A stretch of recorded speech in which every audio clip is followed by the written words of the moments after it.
One last thing I wanted to not to forget is we are very, very happy and feel very welcome to be here in Garage, because Garage was instantly, for being a place of discussion and a cultural space, instantly enthusiastic to welcome us. And now all words to Martha to learn about the Pritzker Prize and the human impact of architecture. Great, thank you. I think I'll just sit, okay? Yeah. Good afternoon. It is certainly a pleasure to be here. First of all, I would like to thank the Friedrich Neumann Foundation and the Garage for their generosity in hosting this event. It's really quite a privilege to be in a wonderful building like this, and certainly to be with you. Second of all, I would like to apologize for not speaking Russian. You can hear my American accent. I speak English. I also speak Spanish, but unfortunately those are the only two languages that I feel I have command of. So please bear with me with the English. And I will try to make my comments concise and clear, because at the end, I think one of the most interesting aspects of having a forum such as this is the ability to have some dialogue. So as I mentioned to my hosts, another positive aspect about being an American is that you feel that you can be very open and very honest. So any questions that you have, feel free at the end, and I will certainly try to answer them with all sincerity and all frankness. As you can see, the titles change slightly, but I like this word, Starchitects, and I did want to tell you a little bit about the Pritzker Prize. And I've been asked to speak about the process of selecting the architect or architects following the criteria of the prize, which is about built work and service to humanity. The second part of my talk will focus on the phenomenon of Starchitects, their presence in society, who promotes them and why, the impact on public discourse, and I will try to suggest some of the real challenges facing the profession of architecture. But before we begin, I have a little, not exactly a test, but who's a Starchitect? And how did this, and let's see a little bit about that. Who's the Starchitect? Left hand or right hand? Who's the Starchitect? Exactly. Do you see a similarity? Who's the Starchitect? And who's the Starchitect? Well, Brad Pitt is certainly a supporter of architecture, as he's done in New Orleans, but the designer and builder in this case is Raphael Moneo. So, as you know, there are lots and lots and lots of prizes that have been developed and are developing every day in the field of architecture. But let me tell you a little bit about the Pritzker Prize. The prize was founded in 1979 by Mr. and Mrs. J. Pritzker. Now, if you know anything about the Pritzker family, they are business people. They made their fortune first in the field of the hotel business with the Hyatt Hotels. They also had many other companies. And I think in that philanthropic tradition of the United States, they had for many years been giving back to the community, especially in the field of education and libraries. And they were approached in 1978 by Carlton Smith, who was sort of a Renaissance man, nothing really special. He didn't have a special position, but a Renaissance man from Illinois. And J. Carter Brown, who was then the director of the National Museum in Washington. And they went to the Pritzkers with this idea of founding an architecture prize. And let me tell you that they had already gone to J. Paul Getty first, and Mr. Getty said no, he was not interested.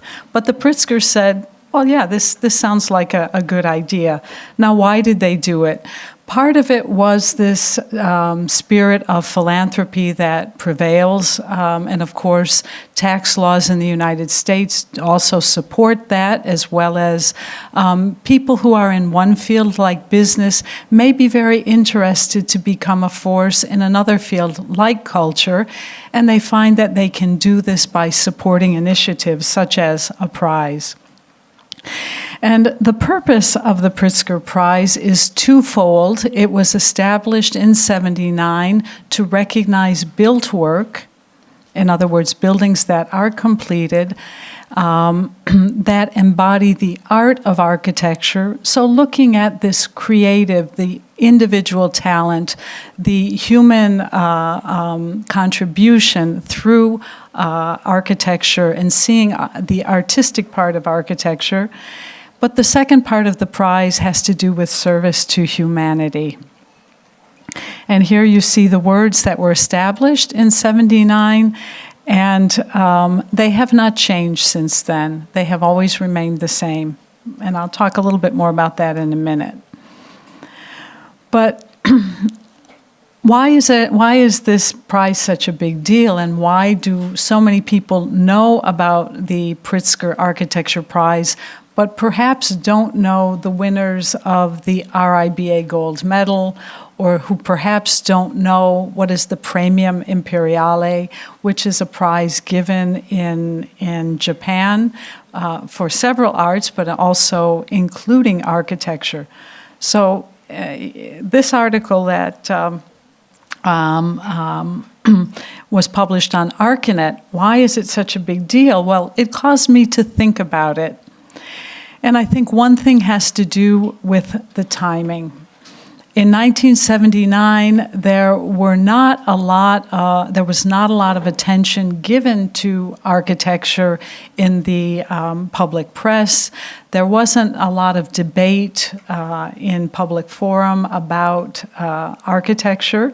So it was a ripe time, and I think people were interested. It was a time that people wanted to talk about what was happening in their cities, in their communities, so the timing was probably good. And the second reason has to do with this coining of the slogan. And as much as I try to find out who invented that slogan, I can't find out who the author is. But how smart to say the Nobel Prize of Architecture. Everybody knows right away. And why did they say Nobel? Well, part of the selection process is similar to the Nobel. The Pritzker Prize does have a purse. $100,000 US dollars is associated with the prize. Back in '79, it was a lot of money, but it certainly is not as much as the millions that go to the Nobel.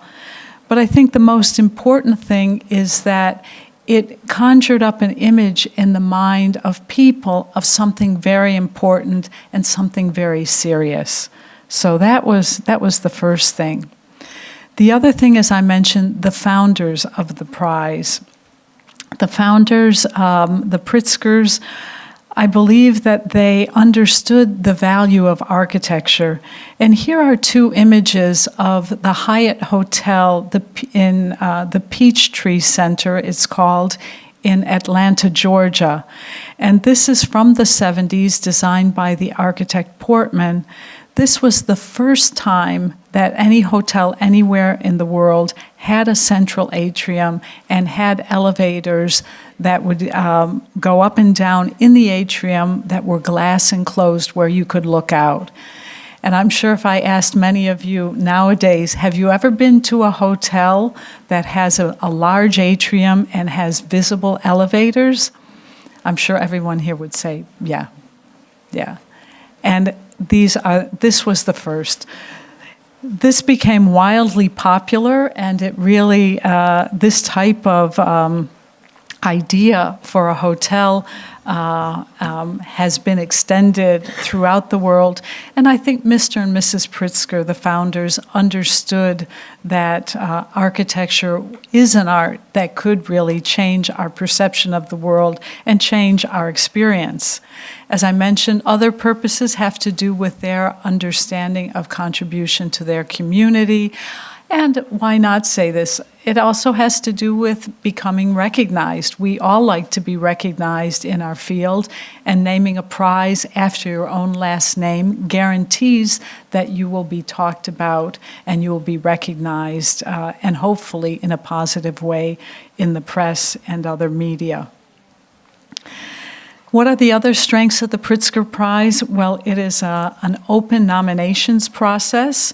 Every summer, I send out about 200, 250 emails. Used to send out letters. Thank goodness we have technology and I don't have to do it by hand and go to the post office.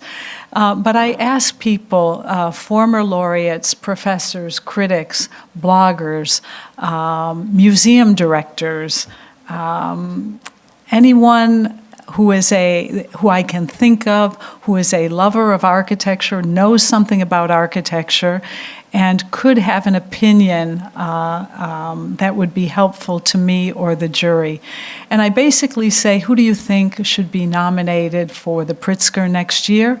And also I say, who do you think the jury should be looking at for future years? What young architects are practicing in your community, in your country, or who you feel are worthy of being kept on our radar? And then the second part are unsolicited nominations. And this means that any licensed architect anywhere in the world can send me an email and say, I would like to nominate so-and-so. Now, I have to tell you, I never ask a person for their registration number. I don't ask for a copy of your diploma. So if there's anyone here in the audience who would like to suggest someone for next year's prize, I will give you my email. You can find it on the website. Send me your suggestion. I can tell you, if you say you are trying to suggest that it be your brother, your wife, your son, your daughter, I may look a little more carefully.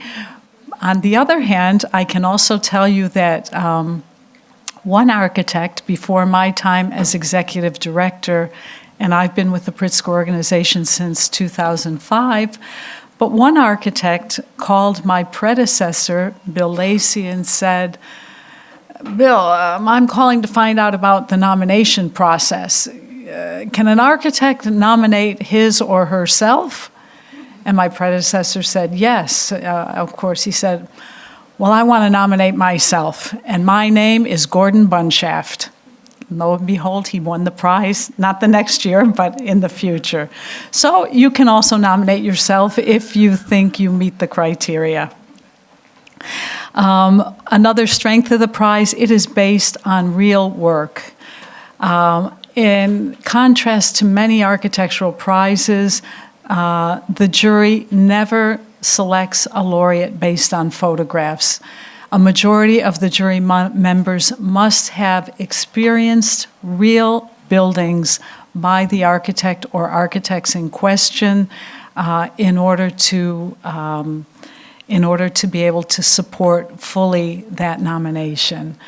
And as one jury member said, we do it this way because there are a lot of great photographers around the world and not so many great buildings. The other thing is the jury travels together a week every year. We go to a region of the world. Now, many people think that the Pritzker jury sort of jumps on a plane and drops down one day in Moscow and one day in Beijing and one day in Tokyo and then finally ends up in Los Angeles. We don't do it like that because the purpose of the trip is for the jury to develop their vocabulary, to develop their understanding of architecture together, to see the context. One single building devoid of its context really doesn't tell the whole story. So we go to a region of the world. And I try to use my powers of going incognito. We don't tell people, oh, we're coming to Moscow next week, please prepare things for us. We try to do things quietly, and we don't ask architects to accompany us from the local region, or we don't ask authors of buildings to accompany us, because it means that the jury has the freedom to express their opinion openly without being influenced by the wonderful architects who may have undertaken the design.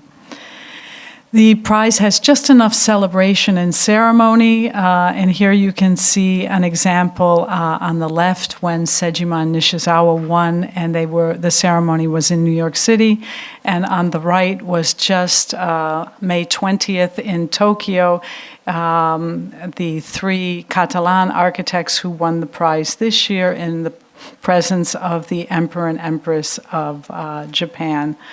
The celebration is an evening private event of about 300 to 400 people where there's a dinner and some speeches, but it's not the big deal. The big deal are the laureates and their work.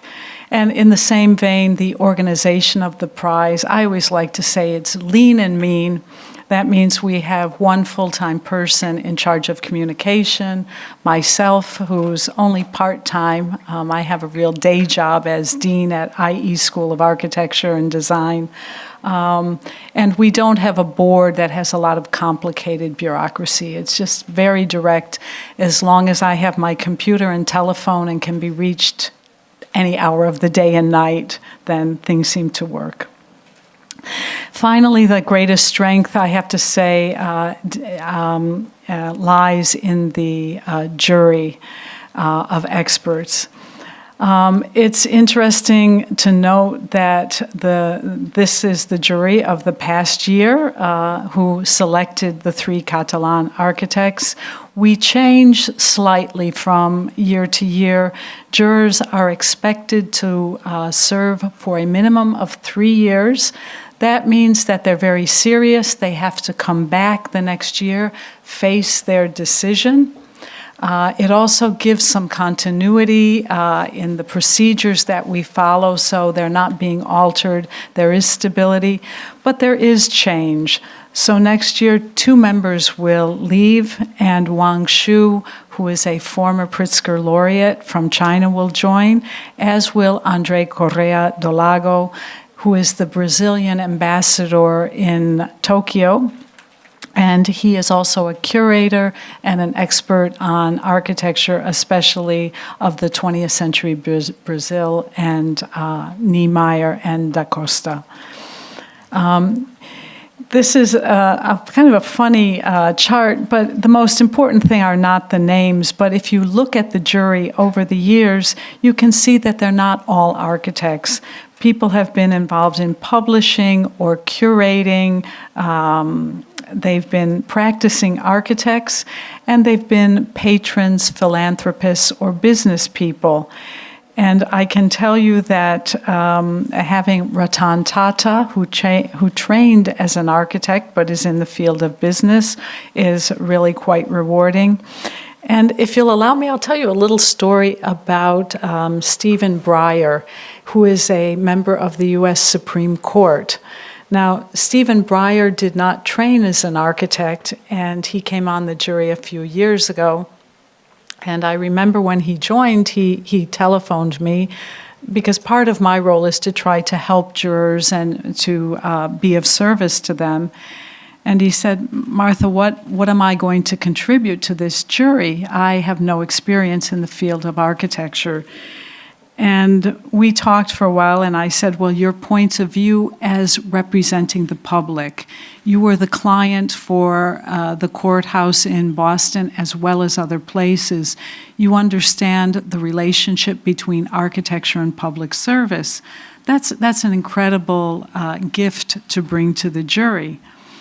And he asked me for a reading list and read everything that I sent to him. It's incredible. But at the first jury meeting, one of the first ones, he was really rather quiet. and didn't say too much. And the jury debates, they are very opinionated, but the way the jury works is they have to convince each other of their arguments. They have to convince each other of the reasons and the reasoning behind the prize in order to support one candidate or another. And the jury had been going around and around and around, and they couldn't seem to come to a decision. I mean, we take as long as we need, but they couldn't come to a decision. So finally, Justice Breyer said, you know, I think what we should do is go around the table and just in 1 minute, each of us should summarize our position on these important matters. Summarize your position and let's see what happens. So they went around the table. Everybody still had different opinions. And then we looked again at Justice Breyer. We thought the words of wisdom, he would say, oh, this is the answer. And what he said was, now I think we should take a minute and think about what the other person has said. And then after about a minute, people started looking at each other and smiling. And it was obvious. Once they had listened to each other, it became clear and the decision was made. So that's what the jury does. Now, as you can see, I think that the prize is really strong. I think that it's one that is still relevant, although just before we talk a little bit about Starchitects, I would like to say one thing about prizes in general. The Pritzker Prize follows the model of experts making a decision, bringing together information, but in the end, the jury makes the decision. If we look at how society is changing now, we see that in other fields through the shared economy, there's a lot of emphasis on ideas, regardless of where they come from, and ideas that are able to solve problems. So I think some of the most interesting current prizes would be ones like the X Prize, like trying to come up with inventions to solve societal problems, be it a robot, be it a system for mobility, where the idea is the important thing, not the person. That said, I do think that the Pritzker Prize, because it is evolving and it still evolves, it does have value. And the way it's evolving has to do with the message that it tries to communicate to the public. If we look at the beginning of the winners, they were probably more single-dimensional people. They were probably famous men who did iconic buildings. If we look at more recent decisions by the jury and the jury citation, we see that the message becomes more complex. When they talk about Glenn Murcutt and sustainability, when they talk about Shigeru Ban and using common materials for temporary buildings, for being able to respond to disaster relief.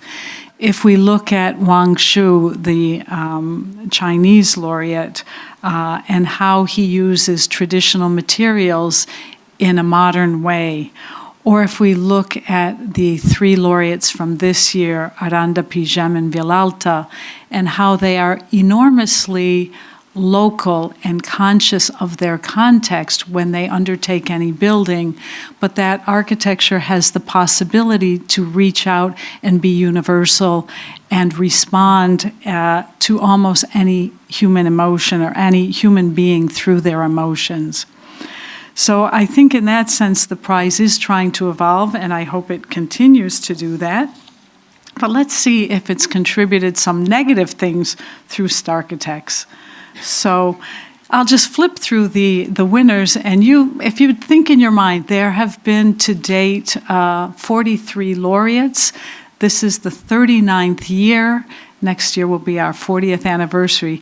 But as we go through these, a lot of people criticize the Pritzker Prize, saying, oh, it's just Starchitects.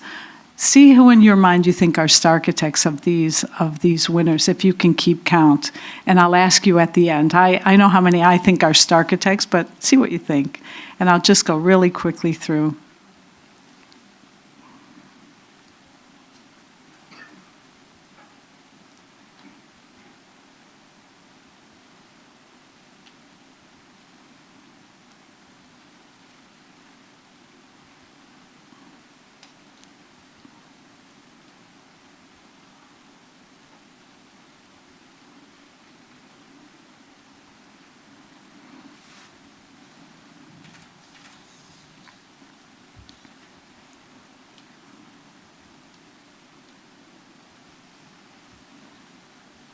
I think it's also interesting to try to figure out, were they Starchitects before they won the prize? Did they become Starchitects after?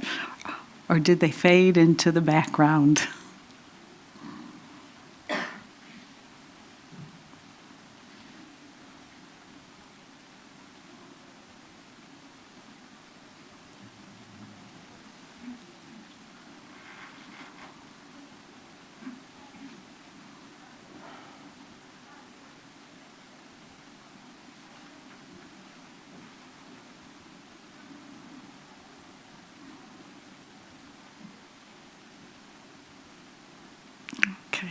How many think that how many would say there are 5 or less Starchitects? 18. 5, okay. 5 to 10, anybody? About 10. 10 out of 40 some. 18, anybody want to say more than how many? 12? Okay. Anybody 25 to... No, not so many. Okay. So what is this excuse me? 22. Oh, generous over there. So what is this concept of Starchitect? Well, if we look at magazines or blogs or even academic journals, there's not a lot of consensus about where that terminology came from or what year it came into being. But there is consensus in most cases that it is a negative label for some architects. For those architects who seem to relish the spotlight, like to become celebrities as movie stars. And Starchitect is a favorite word of outspoken commentators who use it to mock architects. And they mock them because their flamboyant buildings are thought to be more about fashion and money than function. And the implicit argument goes that architects consider themselves artists, somehow in possession of a truth, able to create something so unique in a place that certain normal rules and practices should be suspended for them. Many see this behavior of architects as selfish, stating that fantastic buildings, iconic forms, and playing a power game are merely to enhance their own standing and stature. And critics say that buildings produced by Starchitects are image conscious and photography friendly, but not much else. So if we look at the literature and articles about Starchitects, it's probably fair to say about 90% use the term in a derogatory manner for architects calling attention to themselves. And why do I think that architects probably suffer more than other professions from fame? Certainly we like athletes who are famous. Certainly we like actors and actresses. But I think the reason architects suffer is because of the nature of architecture. And what is the nature of architecture in my mind? Well, if I could just share with you an anecdote from Stanley Tigerman, an architect in Chicago who was a supporter of the museum that I worked at there, the Art Institute. He made the comment that the more functional the art is, the less it is valued. And the more useless an art is, the more money it commands, the more influence it commands, especially in a museum. So in my museum, the drawings department and paintings department were the rich departments. They were the ones with the big staff, and they had a lot of power within the museum hierarchy. Below that was sculpture. Below that was jewelry. Below that was textiles, because you could sit on it. But below that was architecture, because you could walk on it. And so architecture, because it approximates this utilitarian side of the artistic scale, I think that function and the utilitarian part put it more in the public realm and make it more susceptible to criticism. And maybe that's the way it should be. Now, this term Starchitect, it's believed that it came into being in the 1980s. But we have to remember that this phenomenon of looking at architects and turning them into stars, this is not a new phenomenon. This happened a long time ago. Just to cite a couple examples, let's go back way before the Beaux-Arts Ball in New York. But if we go back to the 17th century and we remember Italian sculptor and architect Bernini, he was certainly a celebrity and a self-promoter. He promoted himself with patrons, with possible clients, and was always talking about his great art and architecture. Or we could remember Frank Lloyd Wright, the 20th century American architect. Just think of Frank Lloyd Wright with that cape and cane and the long white hair. And then if we look at his personal life and the flamboyancy and it's almost like a novel. I'm not sure if a romance novel or a mystery novel, but certainly his life is like a novel. In the 30s, at the Beaux-Arts Ball in New York, architects dressed up like their buildings. And we have people dressed up using the Waldorf Astoria on their head, or the Chrysler Building in the center, as you can see, or the Museum of the City of New York on the far right. And also, if we go to blogs and publications nowadays. This is from, I think it's from Dezeen or one of the popular international architecture blogs. They're again poking fun at architects, from Peter Eisenman on the left to Danny Libeskind on the right, and the way that they're wearing their buildings. I call your attention to the fourth one, David Adjaye, because I believe you'll have an exhibition here in the garage that will be opening soon, and you can see if you agree that he's putting a building on top of his head or not. And if we look at the covers of Time magazine, of course, you know, Time is the popular American magazine from 1923 with a U.S. readership at that time of about 20 million people and a global readership of 25 million. Well, from the period 1923 to 1999, 15 architects appeared on the cover.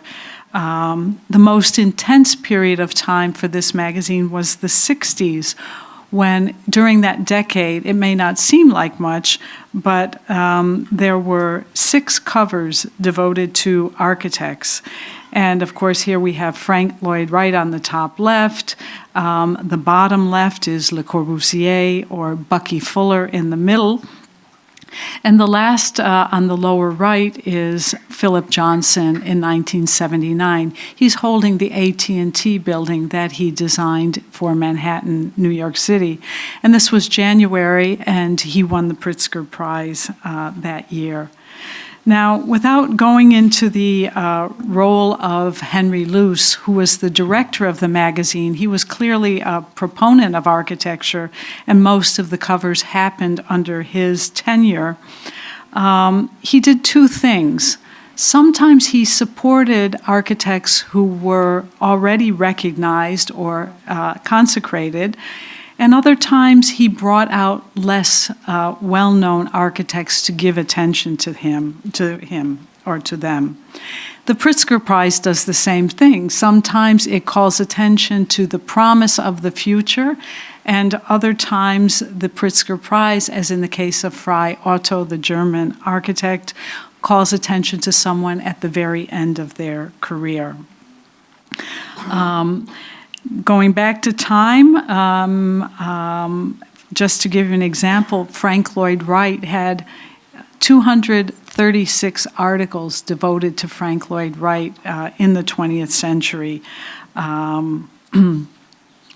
But nowadays, and I would say since the 80s, there have only been small articles devoted to architects or designers, and usually it has to do with something related to innovation or a special new building, but not a monographic article on the overall work of that architect.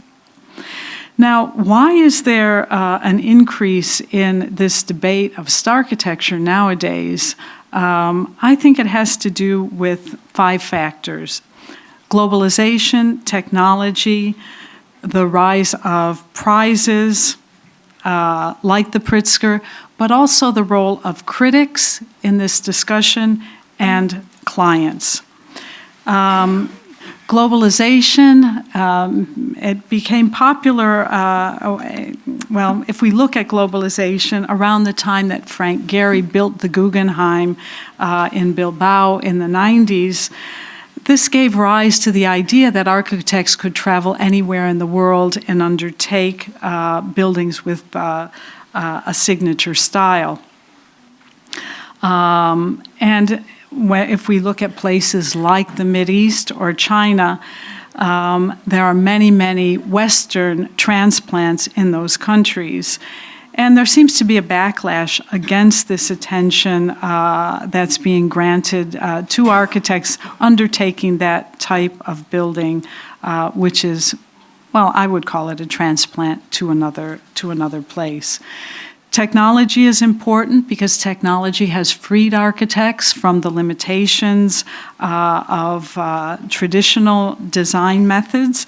And while technology is often seen as a tool, it is not just a tool, but it does open doors and assists in new designs and allows architects to undertake forms and solutions that were not possible in the past, many in a quicker way, using new materials and trying out new experiments. And I would argue that to the public, sometimes these new possibilities are shocking, and therefore the architects seem to be caught in a message of trying to call attention to his or herself. What about critics and prizes? Well, during recent decades, architecture has become the subject of intense public interest as never before. In part, this may be due to prizes such as the Pritzker, but it has to do a lot with criticism in the general press. It has to do a lot with the way we communicate using the internet, blogs, and other methods. And for example, if we look back at Herbert Muschamp, who was a critic in the New York Times around 2000, he used his position to support a certain few architects and to pass judgment critically on a certain few buildings, especially iconic ones. Now, I think that clients have an enormous role in the making of Starchitects or not. And the works of Starchitects are not necessarily ill-planned or poorly detailed or badly constructed.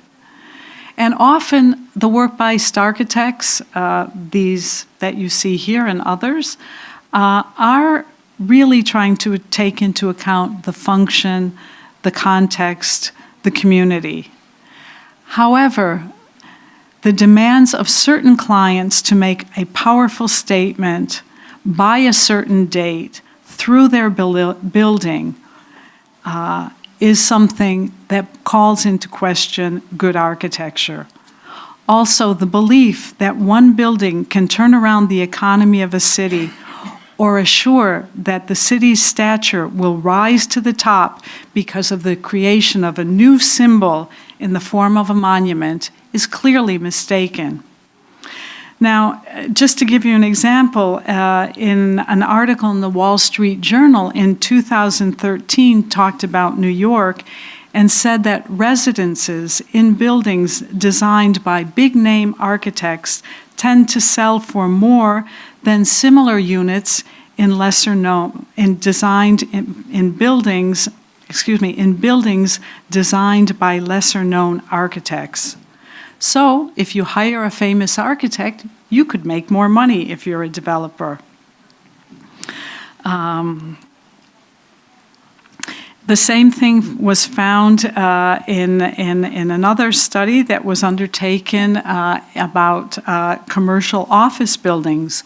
Those buildings designed by Pritzker Prize winners and by architects who also possessed the AIA Gold Medal, the American Institute of Architects Gold Medal, found an increase in the rental price. So, in other words, the economic argument is one that many times clients make, at least in their own mind, but I would say that it also extends to politicians. Politicians like architects that have already a brand name, that are accepted, and that have a proven track record, whatever that might be. And I found that in processes where I have participated in designing the selection process or a competition, when you talk to the client, they often look for an architect who's already designed X number of museums, or I want an architect for this library who's already done 10 libraries. So what does this mean? Or they may say, I want a Pritzker Prize winner, because they think it reduces their risk. And rather than being a client which is ready to look to the future, many times it's easier for them to look to the past as they make their decisions.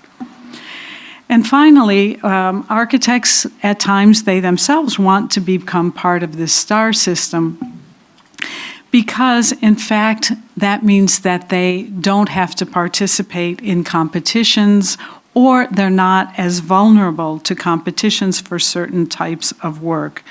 And we see this, that many times the same architects are on the short list of many competitions, or we're calling on the same people to do the major buildings of our cities. I'm not sure if you agree with these classifications. These are not mine. These come from someone who has written an article on this already. So, in conclusion, who really creates a Starchitect? An architect, the popular press, clients, the Pritzker Architecture Prize or other awards, the public? Well, of course, the answer is all of these agents. But I think there is another question, the bigger question that remains. Are Starchitects good or bad for architecture? Well, for me, the answer is somewhat like architecture itself. It's a complex answer that has more than one part. Precisely in this age of sound bites and quick information, delving deeper into understanding and going deeper when making judgments is not always easy. So therefore, how do we evaluate a building or a proposal for a new public space or a new urban strategy?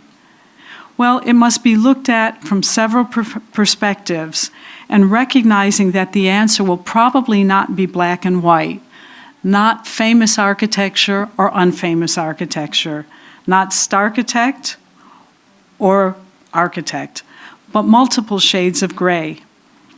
Starchitects are positive because we talk about architecture, because the broad public feels it can participate in the debate, because architecture is a difficult profession and the day-to-day effort should be adequately recognized.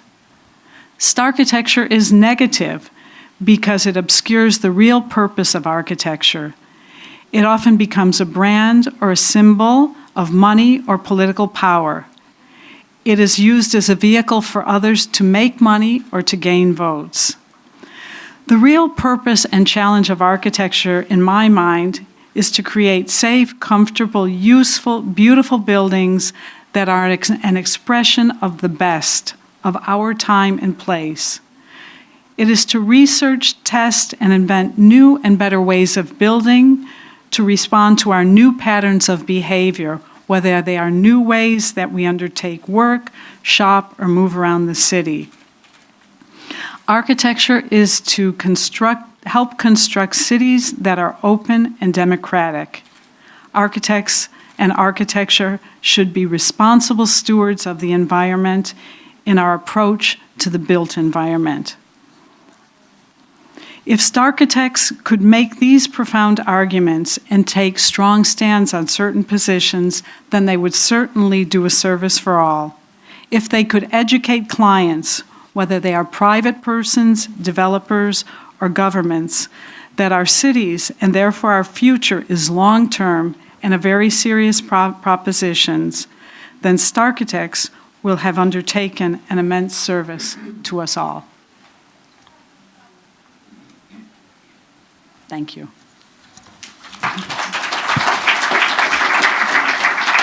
Большое спасибо. Please, yeah. So, Thank you very much. спасибо большое, Марта. Thank you, Martha. И все-таки я бы хотела And still, I would like to clarify something.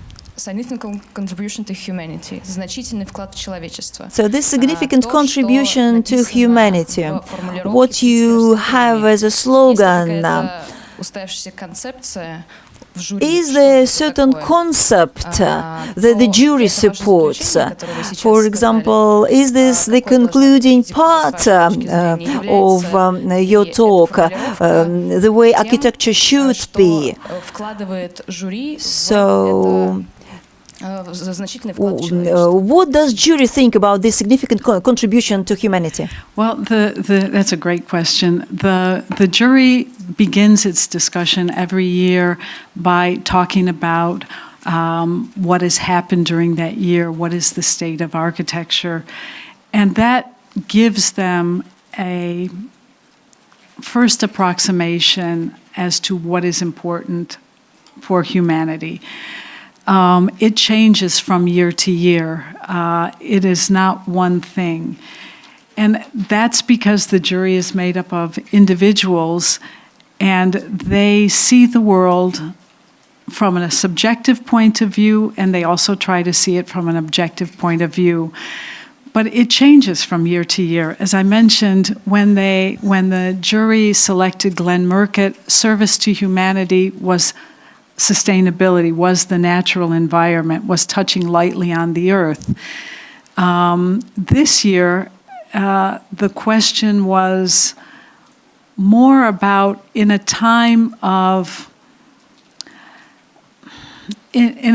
confusion that we see about Europe, nationalism, countries' borders, immigration. Does architecture have a message? And I think that if we look at these, the three winners this year, the service to humanity is probably an example of collaboration, of collaborative work.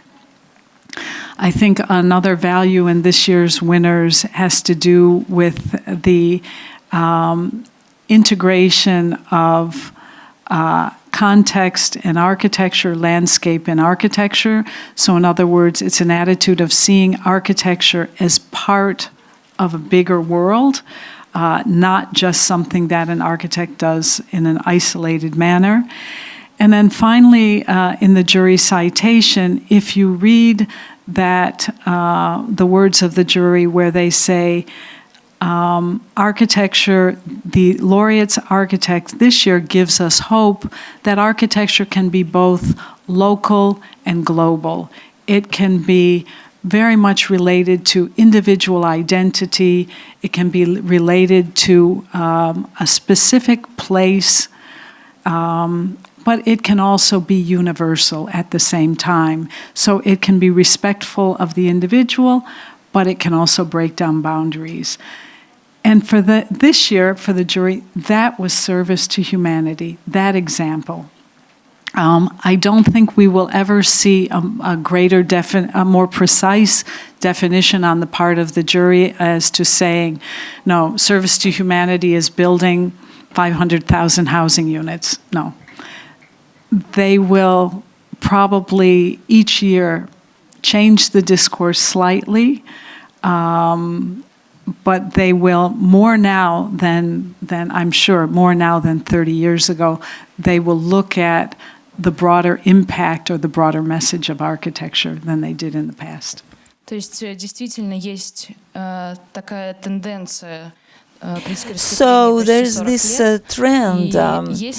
Pritzker Prize has been there for 40 years. So is there this trend towards the impact in humanity? Does it have a bigger weight? For example, if we take a look at Alejandro Aravena, who became famous, of course, he was building many beautiful things, beautiful buildings. But he became a winner with his concept of social housing, and it's a very famous project. And Shigeru Ban, as we know, he became famous with his temporary architecture, which you need when something happened, like a catastrophe or disaster, flooding or tsunami.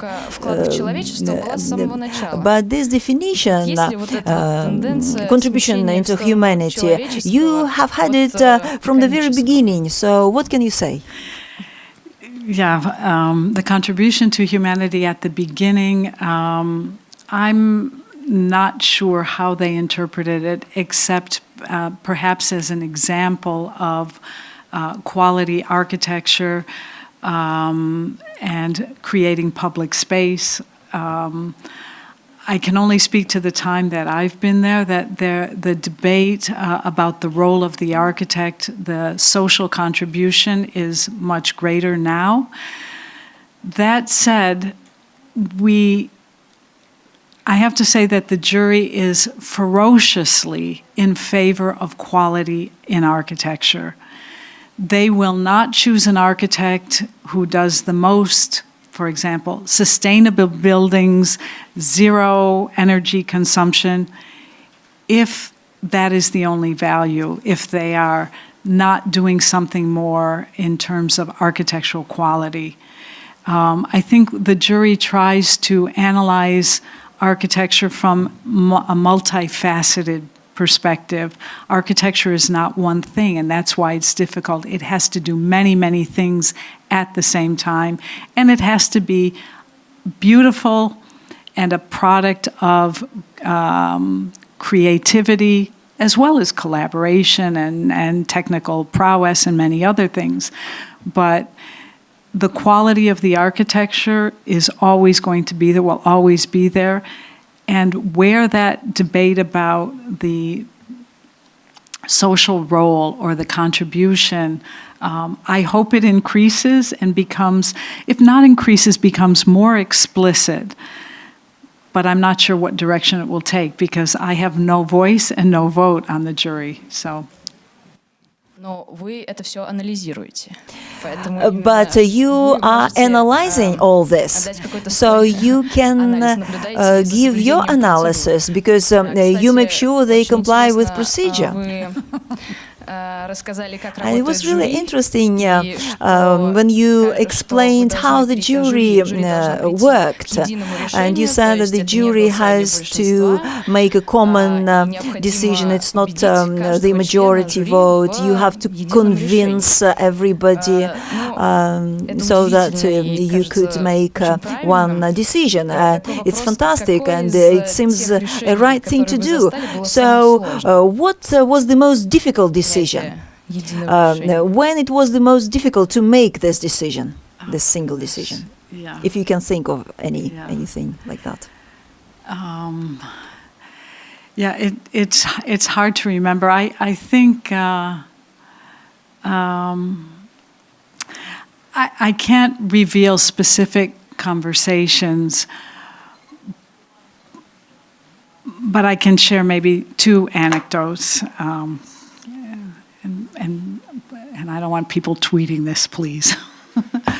But when you think of the members of the jury,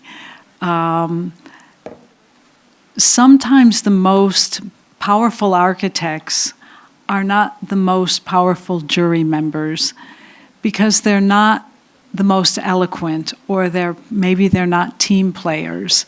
So it's really important on the jury to be a team player.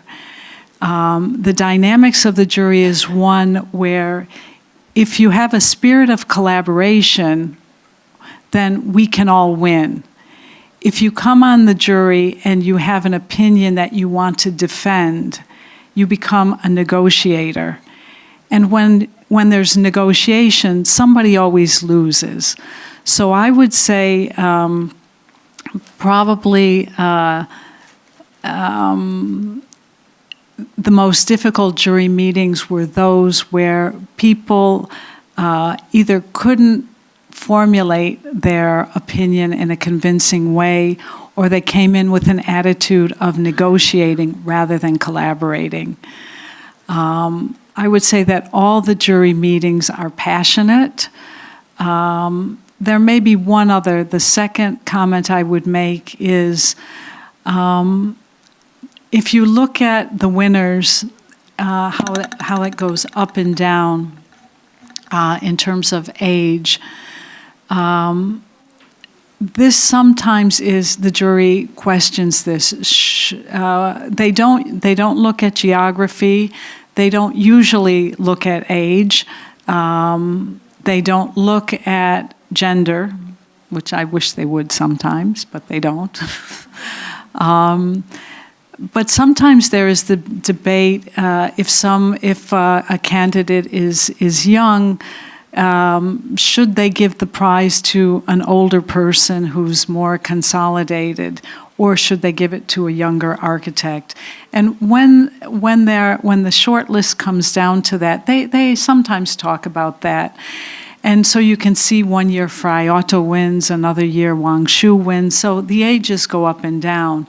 But I think that's the beauty of the prize, because it gives us both messages. It gives us one of looking at great examples, but it also gives a challenge to younger architects, younger in their 50s or 40s, that they have a great responsibility for the future. More than that, I can't say. Как вам кажется, вот этот метод So this method, 100% solution, is it applicable somewhere else apart from Pritzker Prize? Because you were a member of a different competitions jury. So in what sphere this principle could be applicable? Yeah, I think ideally it would be great in every sort of important decision that's made.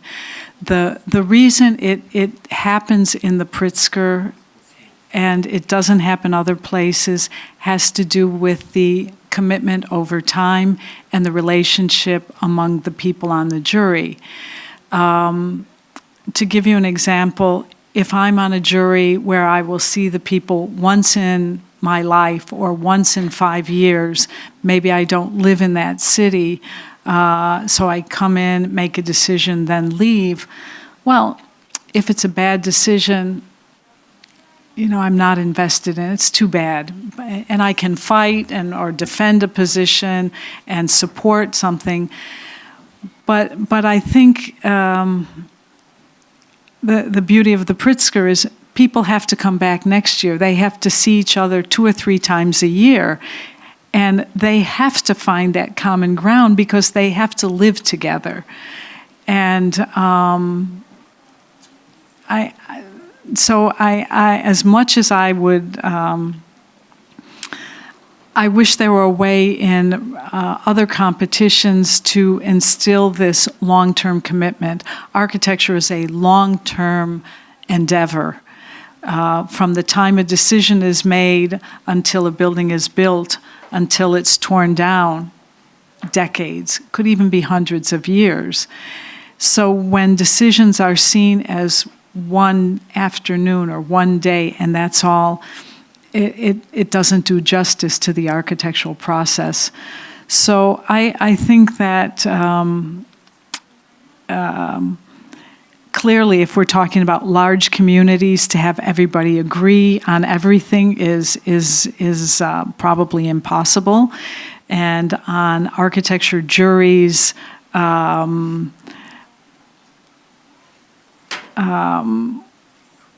which are extremely diverse and happen only over one day, it's very difficult.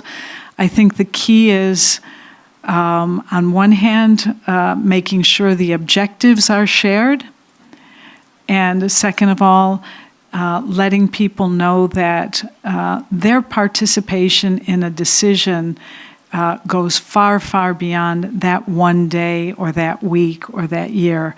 Their decision has enormous impacts in the future. And so when you put that weight on somebody's shoulders, you can hope that they take it seriously. So this personal responsibility and reputation is essential here. Yeah. Да. Еще я не буду очень долго говорить, хотя у меня, конечно, I'm not going to talk for a long time. Even though I have many questions for Martha, I'll give a chance to ask questions. В 1979 году But you said that in 1979, when the Pritzker Prize was established, you said that architecture was not really a focus of attention in the public eye.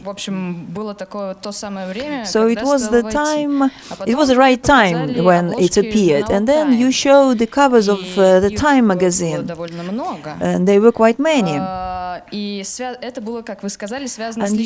that it was related to the editor-in-chief, because he loved architecture. So, you also mentioned that Frank Lloyd Wright had 230-something articles in press, whereas you can't find such a thing now. So now, since the 70s, has there been more attention to architecture in public sphere? And if yes, why? Yeah, I think the example of Time magazine is an example of the architect as hero. And it's an example of the individual creator being highlighted on the cover. I think the great change nowadays, and I hope from 80s, 90s, probably 90s to the present, is that architecture is spoken about more in daily newspapers, but even more than that, through technology, through blogs, through Twitter, through Facebook. It's something that more and more people can talk about and do talk about.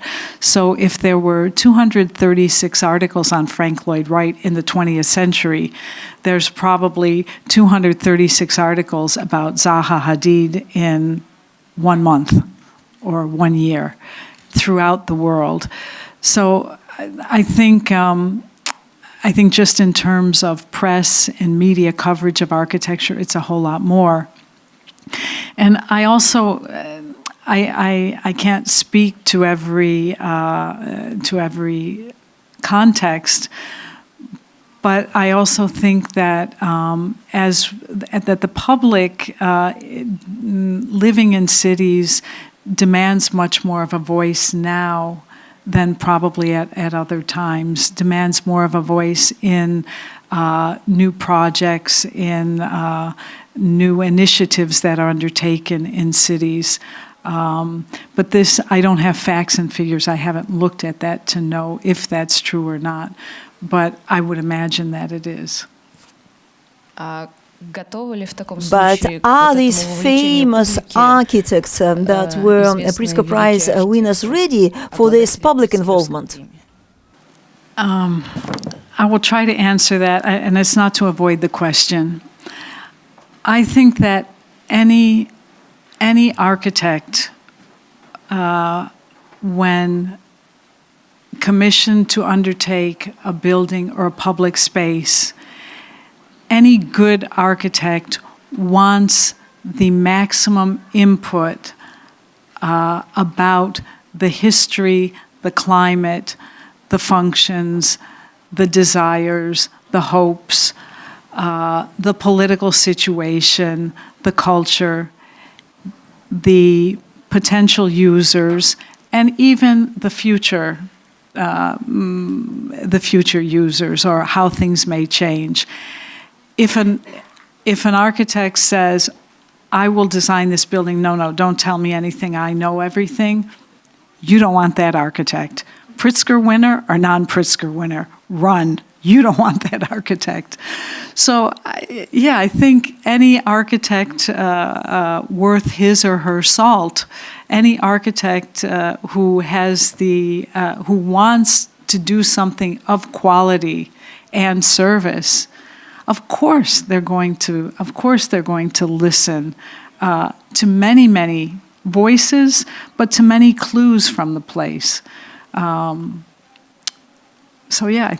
think they will. Okay, dear friends, does anyone have any questions for Martha? First of all, I do not know who's going to win next year the Pritzker Prize, so don't ask me that. Okay, my question was just really short. I want to ask you, are there lots of Russians nominated on Pritzker Prize? Okay. Like, what about us? Okay. The nominations come to me, and I usually in the fall I present a long list to the jury so they can know what the public is thinking. I never tell them who has made the nomination. I never tell them how many people have suggested so and so. I can't tell you exact numbers, basically because I don't remember, but anyhow, even if I could, I wouldn't tell you. Yeah. What I have seen in the past, I would say in the past 5 to 8 years, many more names from Eastern Europe, many more names from Southeast Asia. The area where we don't, and as much as I reach out, have not had success is Africa. Northern or southern, sub-Saharan Africa. But yes, there are more from Eastern Europe, and I hope after today there'll be a whole lot more. Oh yeah, thank you. And the next short question is, do you have a favorite Russian architect? If I did, I wouldn't even say. You know, it's because I have to be neutral for the jury. Oh yeah, I see. And just as I protect the jury from people sending books and gifts and making phone calls and things like that, it's not my place to speak in favor or against anybody, because it could be understood that I was trying to influence the jury. So no way. No way. Okay, thank you. Thank you. Also a short question: how do you select the jury members? Excellent question. This is this is not trying to escape from the question, but it's an art, not a science, and within the Pritzker organization, there's a lot of consensus building. So when someone says that they have to leave the jury because of time commitments or for whatever reason, health or whatever, then the jury they sort of say, well, this was a business person or this was a critic or practicing architect, who could we look to fill that gap? We also we want diversity from geography. So, for example, Young Ho Chang left, and from China he's Beijing, and Wang Shu has joined. So the jury first makes sort of a list. We talk it over with Mr. and Mrs. Pritzker. Now it's Tom Pritzker, the son of the founders, and his wife. They often have a lunch or they meet this person at some place. Then they ask me to call that person to see what type of time commitment do they have. Jury members must travel, they must attend the ceremony, and they must attend the face-to-face meetings. We do nothing by phone or Skype. Jury members do not get paid anything. Their travel is paid, and that's all. So it's a big commitment, and it must be for 3 years. The current jury members and the Pritzker family look for people who don't have an agenda. They look for people with an open mind. And we really don't want people coming to say, I'm getting on the jury so I can make sure my brother-in-law wins the prize. It's people who are very open to learning new things. Takes a long time. When somebody leaves, it could be a vacancy for a long time. The bylaws say we need between 5 and 9 people. Young Ho Chang submitted his resignation 2 years ago, and he was asked to stay on until we could find somebody who was appropriate. So it's a mutual decision, and everybody has to agree. And we've had a couple of cases where somebody didn't work out, and after a short time they left, but that's a rare exception. Usually people stay 3 years and even more. Yes. И еще один вопрос про работу жюри. One more question about jury. You mentioned one case when you didn't have an architect on the jury. Do you have other cases? Yeah. Yes, there are many jury members who are not architects. Right now, Stephen Breyer is not an architect. Peter Palumbo is... Who are they? Oh, Stephen Breyer is justice on the U.S. Supreme Court. Peter Palumbo was chair of the jury. He is a member of the House of Lords in Great Britain, and he is a philanthropist who supports architecture. He also he also owned the Farnsworth House by Mies van der Rohe until several years ago, when it was sold to a trust. He owns Kentuck Knob, which is a Frank Lloyd Wright building in the U.S., so he's a philanthropist. Christine Freireis is director of ADAS Gallery in Berlin. She just stepped down. She's been a member for a number of years. And I'm trying to think if we had perhaps an author or writers, but yeah, there have been a number of non-architects on the jury, but always people very close to the field. Yeah, sorry, one question about architecture and power. Yeah. Some architects that won the Pritzker Prize have been highly criticized for their kind of relationship to authoritarian leaders. So there was this in Western media big criticism against the Norman Foster pyramid in Astana. There is the big criticism about Zaha Hadid building of this wonderful cultural center in Baku that apparently, I don't know, the buildings have been destroyed so that this big project can be realized. Do these kind of media reports or discussions also play a part in the jury in kind of speaking about the human impact of architecture? those particular cases happened after they had won the prize. I'm trying to recall.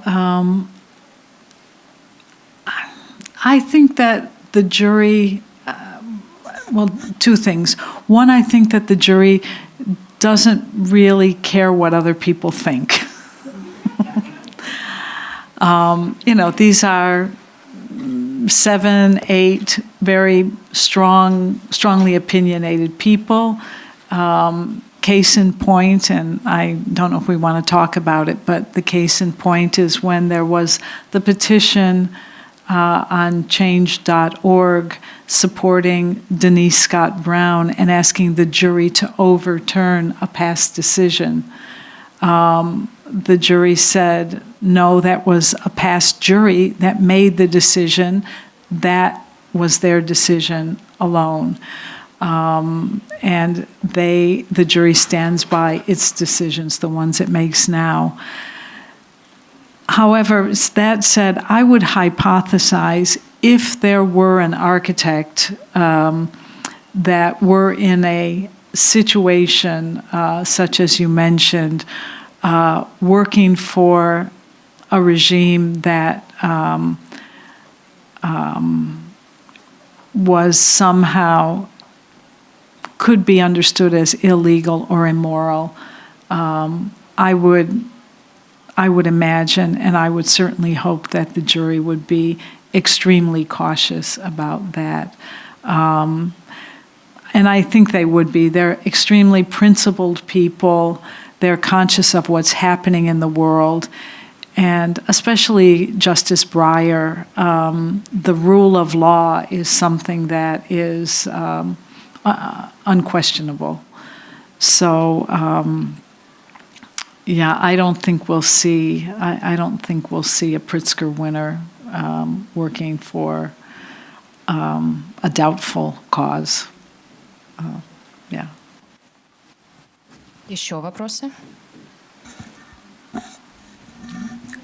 Хорошо, тогда еще вопрос от меня. Okay, if you don't have questions, I'd love to ask my question.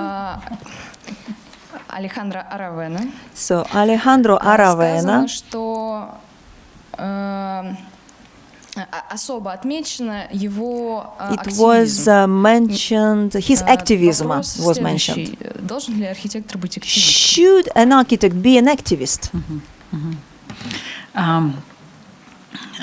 Well, as we mentioned last night, I think, and this is my personal opinion, I think all acts of architecture have a political component to it, on one hand. So, yes, you must be conscious of that political component when you're building in a city, when you're changing the territory. You are affecting not only the people who will live and reside there, but you're affecting more than that. So it does have that element. A second personal thought is I believe the role of the architect is expanding, and it should expand. We can no longer see architects as designers or builders of buildings, but they're creating our cities where we all live, and we have to live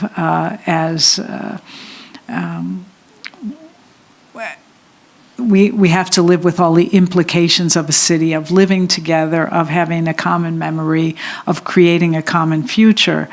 So, and then the third comment I'd like to make is that the biggest global challenges facing our society could benefit enormously by the training and the skills of architects and designers. And I think Alejandro Aravena showed that by making a place at the table for architects, he made a very positive contribution to how to attack the lack of housing, especially for the most fragile economic layers of Chile. So this idea that architects are able to analyze very complex situations, they're able to bring together information from multiple sources, synthesize it, and then imagine alternatives, not one, but several alternatives, usually in 3 dimensions, because we work in 3 dimensions, imagining space. This is something that politicians can't do, doctors can't do, writers can't do,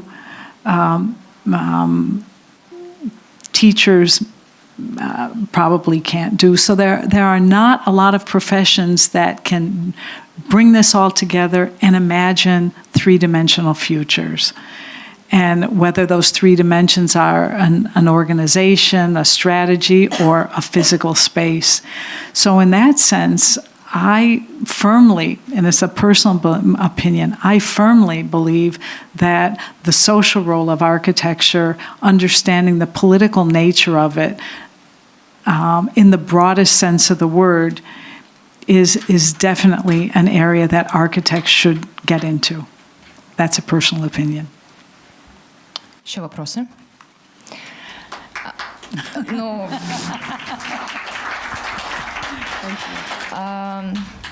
вы отметили отдельно, насколько, что это с вашей точки зрения важно, что Прицкеровскую премию сравнивают с Нобелевской Prize is often compared with Nobel Prize.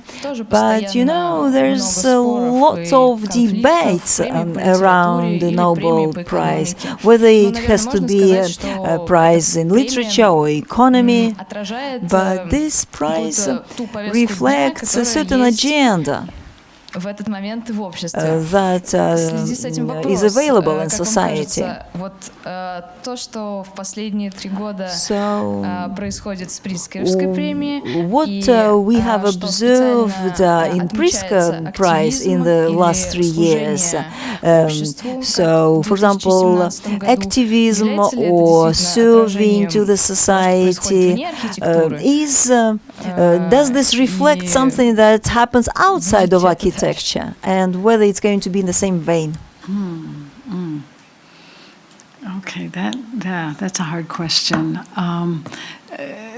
2 things. One, just to respond to the first part of your comment about the Nobel Prize, and there's a lot of debate.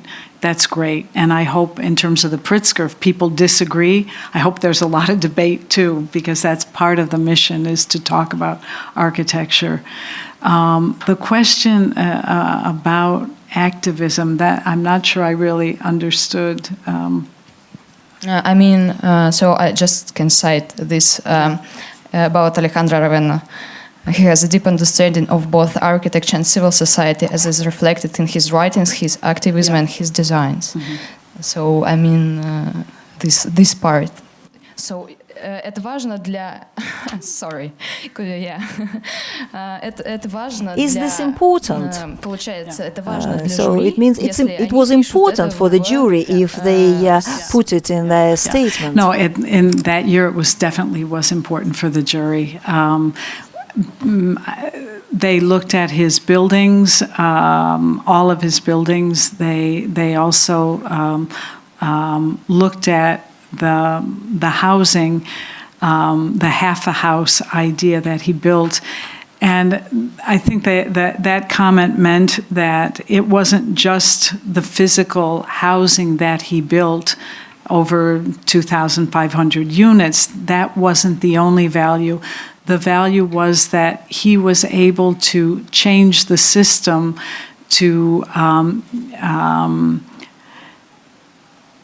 establish a method for building low-income housing that could be replicated, which was half a house. So if you build a house of 40 square meters using a site which is closer to the city, providing the structure and the plumbing, which the residents are unable to do on their own, and then you prepare the house so that they are able to add onto it, add another floor, paint it, finish the walls, put in tiles or whatever with their own labor, or as they're able to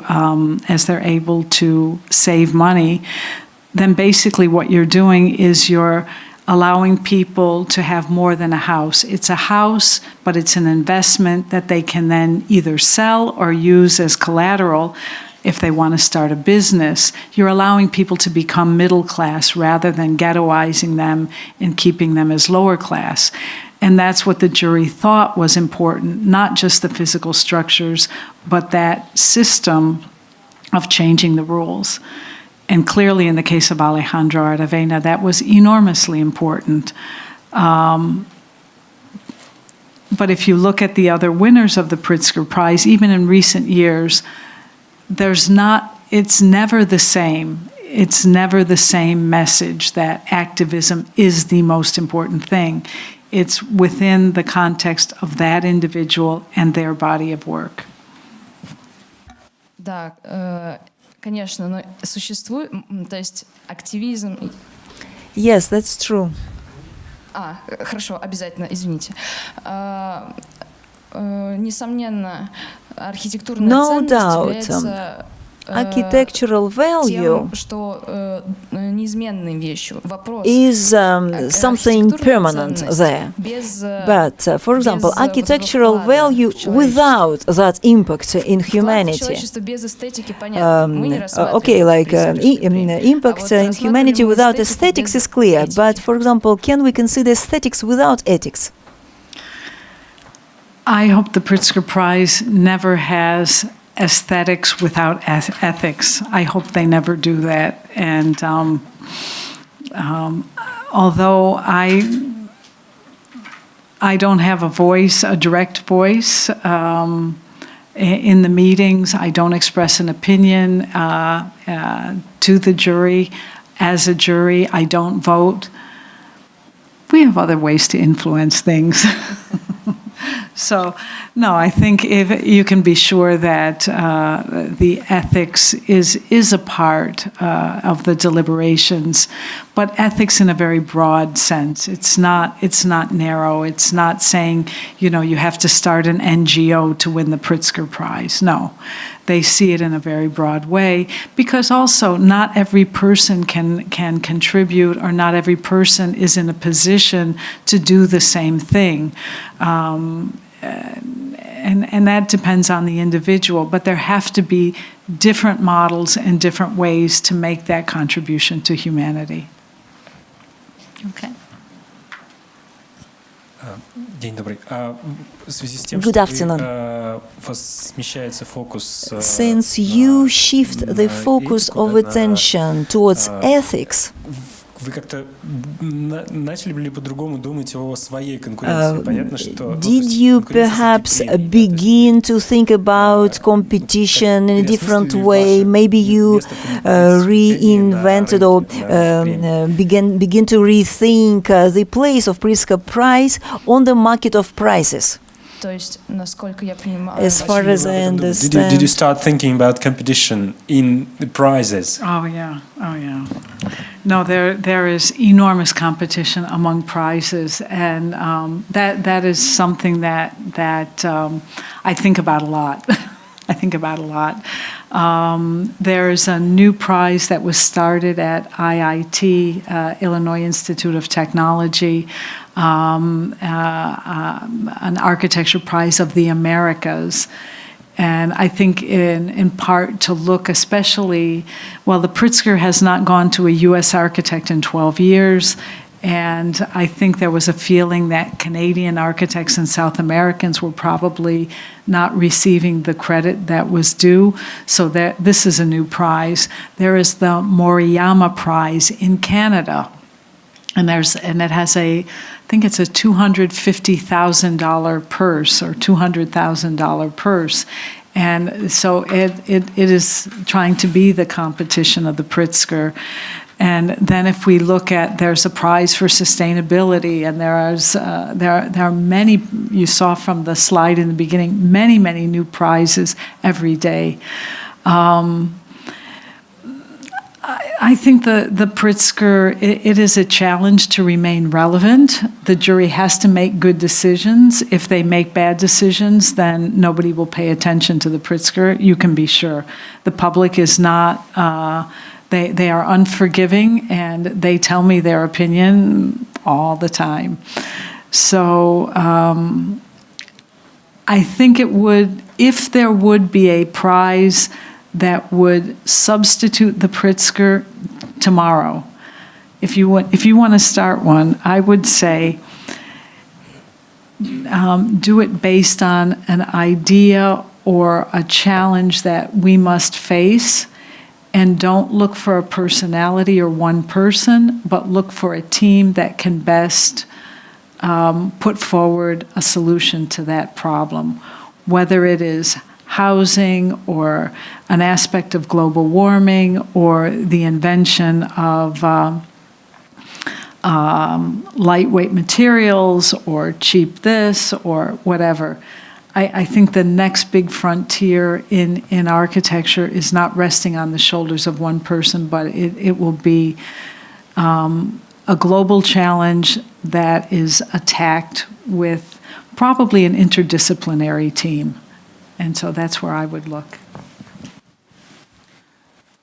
Добрый день. Спасибо большое за рассказ.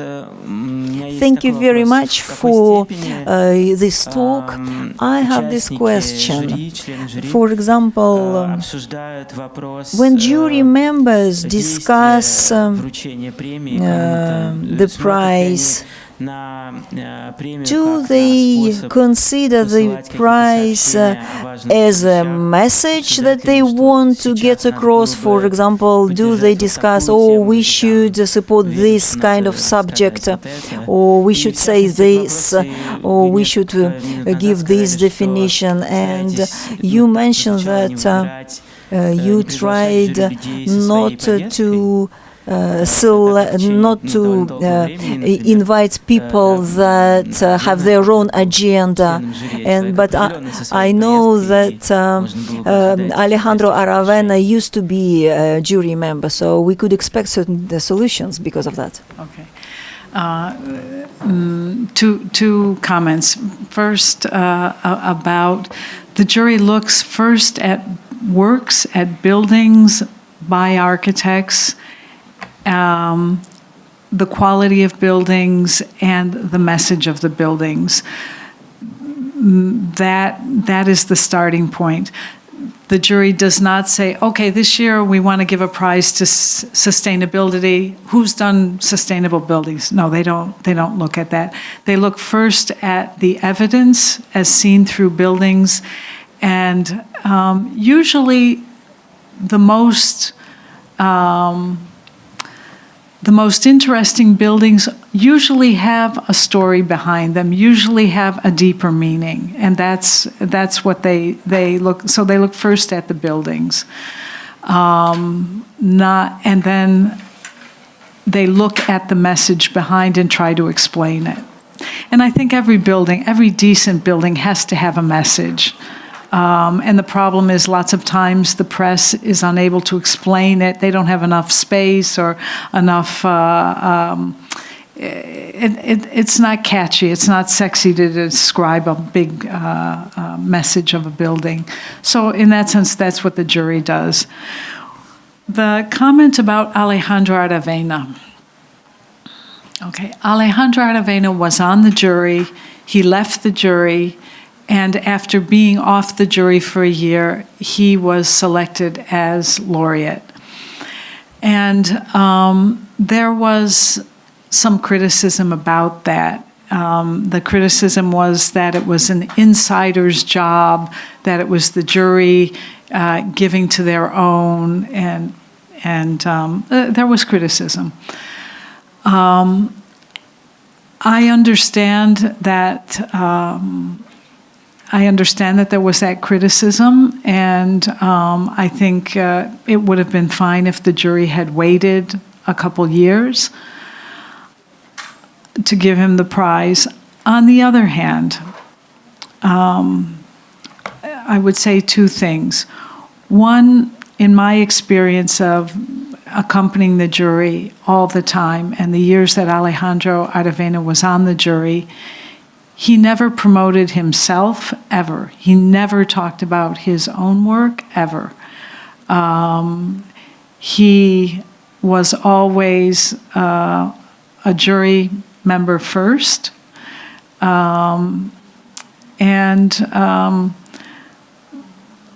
A second point, there's no benefit for the jury to appoint one of their own as a laureate because there's no advantage to that. Just the opposite, it could be seen as negative. So there's no reason, there's no favor that the jury owed to Alejandro, or Alejandro to the jury, so absolutely not. And then the third thing is what I mentioned before. The jury was convinced that it was the best decision in terms of architecture, in terms of message, in terms of the moment. So they knew that there would be criticism, and basically they said, we don't care. This is our decision, we stand behind it. Я прошу прощения, просто это не совсем то, о чем я спрашивал. It's not exactly what I asked you about. When I asked you about Alejandro Aravena, his interest in social architecture and in activism, he has always been interested in that. So the person with such great interest in architecture and very active position, whether he fits in this program of comprehensive analysis, independence from fashion, etc. No, I think Alejandro does. I think he was on the jury for 6 or 7 years, and if you look at the winners when he was on there, it was a broad spectrum of winners. Clearly he's interested in social aspects of architecture, but I think he's interested in a lot of other things too. So, okay. Спасибо. И, наверное, заключительный от меня Thank you, вопрос. and probably my last question now. Вообще, вот как вы считаете, премии эти кому-то интересны, кроме архитекторов? Do you think these prizes are interesting for people outside of architects? Does it influence the society outside of architecture? Yeah. That's a really, it's the hard question you left to the end. Let me put it this way. Influence is a really hard thing to measure because it's sometimes is counterintuitive. So for example, if we try to measure the influence of the Pritzker Prize in terms of the number of articles in newspapers or television or radio, it's growing, but communication is growing everywhere, so maybe it doesn't mean anything. If we try to measure, as people have done in different studies,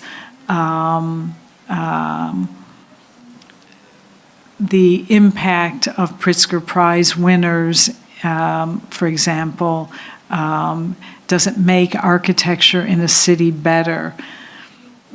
They've had difficulty measuring things like that. It's easier to measure the economic impact, maybe, of a Pritzker winner versus a building by a non-Pritzker winner. Where I think the great value is in terms of the Pritzker Prize, I would say one is a current value and one is a hoped for future value. The current value is if the Pritzker Prize influences opinion makers, opinion makers around the world, even if that's the 500 people who come to the Pritzker ceremony and dinner, or even if that's a small number of opinion makers, if it influences them to make better cities, to undertake higher quality buildings, or to be more sensitive to some of the issues that, or the messages that the prize, then that's fine. I think the Pritzker Prize can influence students.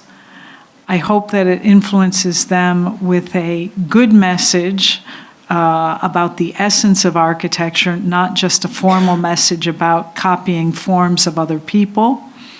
That's a danger.